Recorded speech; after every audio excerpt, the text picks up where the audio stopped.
Wings with Wings Productions presents Episode 17 of the Skylark Bell Wingspan. I'm your host, Melissa Oliveri. In our previous episode, Magpie, worried about Lucas and Cormorant, enlisted help from Manon, who informed her this wasn't the first time someone had inexplicably vanished from Carnifex House. In today's episode, we read Chapter 17, Le Corbeau, in which Lucas has a strange dream and wakes up to even stranger circumstances. Now, it's time to get settled in, grab a blanket and a warm drink, and let's get started. Lucas blinks. Magpie is standing in front of him, smiling. She is dressed in a beautiful white lace wedding gown, her fiery red hair held up in a fancy twist using pins adorned with blue flowers. Lucas turns to take in his surroundings. They are standing on the small patio behind Carnifex House. He sees rows of empty white chairs, each adorned with a large blue satin bow. This must be his wedding day. But why are all the chairs empty? Where is everyone? Lucas sees blurry figures in the distance. Perhaps Manon and Alfred. And is that Mrs. Phaeton next to them? For some reason, everyone but Magpie is a blur on the outskirts of his field of vision. Suddenly, he notices the smell of burning sage all around. He turns to look, but can't find the source of the smell. He senses movement next to his arm and turns to see a woman standing on a small riser in front of he and Magpie. Lucas feels relieved. She must be officiating the wedding. Lucas smiles at her and looks back at Magpie, whose eyes are still fixed on him, dreamily. Lucas can feel himself getting lost in that gaze, when suddenly he hears a sound above their heads. He looks up and realizes they are standing under an arch made of branches, twigs, and vines. The arch is painted silver and is wrapped in cobalt blue velvet ribbon through which small wildflowers are threaded. Hanging from the tallest point of the arch is a row of silver bells, each engraved with a spiral of birds flying around the outside. Lucas gasps. He and Magpie are standing under a collection of replicas of the Skylark Bell. Lucas begins to feel uneasy. Something about his surroundings just isn't right. The bells start blowing gently in the breeze, their delicate tinkling filling the air and wrapping around Lucas until he feels like he's suffocating. He looks back at Magpie, but she's still standing in the same position, with the same smile on her face, as if frozen in time. Lucas's brow furrows. "Magpie," he says, waving a hand in front of her face. Magpie's unseeing eyes don't even flinch, and the pasted-on smile remains fixed on her immobile face. Feeling a mounting sense of panic, Lucas looks to the woman standing in front of them. "Marry us, please," he says to her. She looks at him, silent, her mouth forming into a twisted smile. On the wind, Lucas can hear a distant voice asking, "What is your name?" He looks around but doesn't see anyone other than the blurry figures in the distance. "Marry us! Marry us!" he says to the woman, desperation creeping into his voice. On the wind he can hear the voice echo, "Marry us! Marry us! Marry us!" Lucas looks around trying to find the source of the voice, but there is no one nearby except Magpie and this strange woman, and both are completely silent. Again he hears the voice on the wind. "What is your name?" Lucas looks around wildly, trying to find the source of the sound. Out of nowhere, a large crow lands on the ground nearby. Lucas turns quickly, startled at the sudden movement. The crow tilts its head to one side, fixing Lucas with a single beady eye. Lucas stares back, horrified. The crow weaves its head from side to side, almost like it is mocking him. The entire episode is so bizarre Lucas has half a mind to turn and run. But he can't leave Magpie. Lucas turns back to the woman, who is now focused on the crow. It's like they are communicating somehow. He looks back and forth from the woman to the crow, trying to decipher the unspoken dialogue between the two. Suddenly, the woman turns her attention back to Lucas, her icy gaze fixated on him. There's something about the way she is looking at him.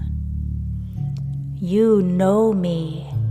The thought enters his mind as if placed there by someone else against his will. There is something familiar about the woman, other than the fact that she and Magpie look quite similar. Lucas shakes his head, breaking the spell. All that matters to him is Magpie. He feels an inexplicable urgency to get their wedding underway, and looks back at the woman imploringly. "Marry us, please just marry us," he says. "Marry us, marry us, marry us," echoes the wind. Lucas looks up at the sky. A cloud is slowly covering the sun, casting a gray light over the patio and the field beyond. "Magpie," he says, clapping his hands near her face. "Magpie, wake up! It's our wedding day. This woman is going to marry us." "Marry us, marry us, marry us," the words echo on the wind. "Magpie, please, I love you," he says desperately, leaning in close.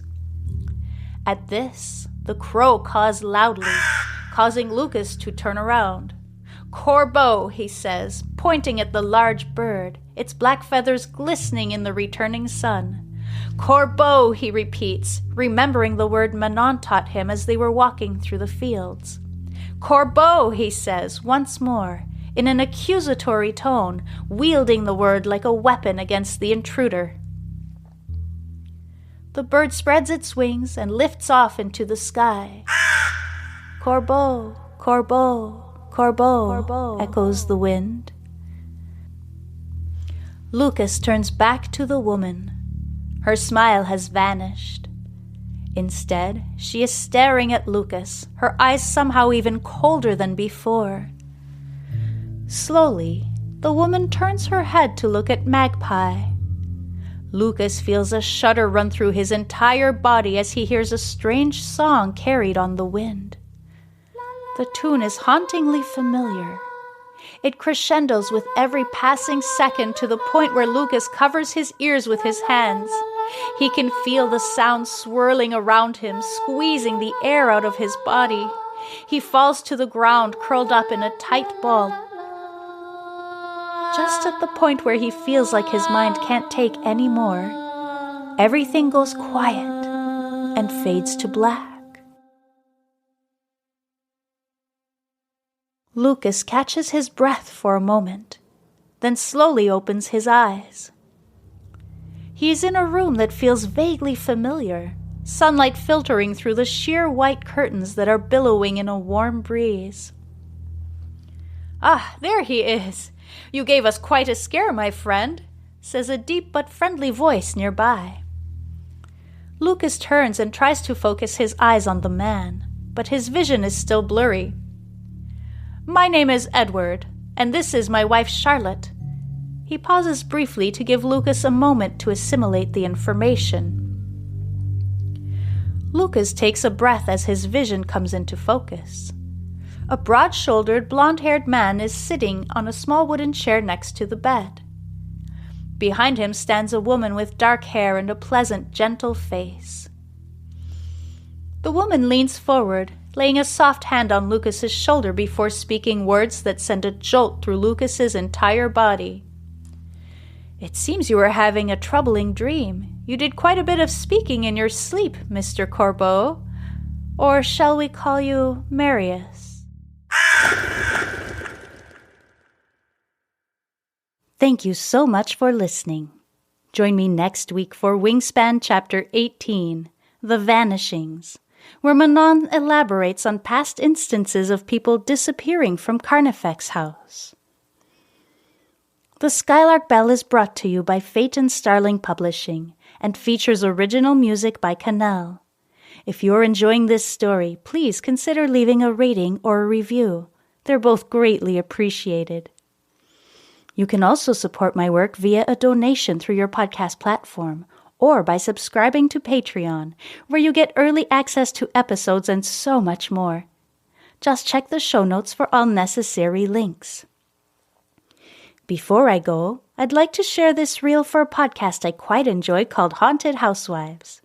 Carly and Tara are fantastic hosts who discuss paranormal events.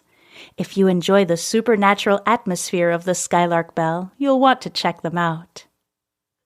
Hi, I'm Carly. And I'm Tara. And we are the Haunted Housewives. If you enjoy tales of sexy Mothman, historical hauntings, dark humor, and the macabre, then tune in wherever you listen to your favorite podcasts. Stay barefoot and haunted. Once again, thank you for listening. I'm Melissa Oliveri, and this is the Skylark Bell Podcast.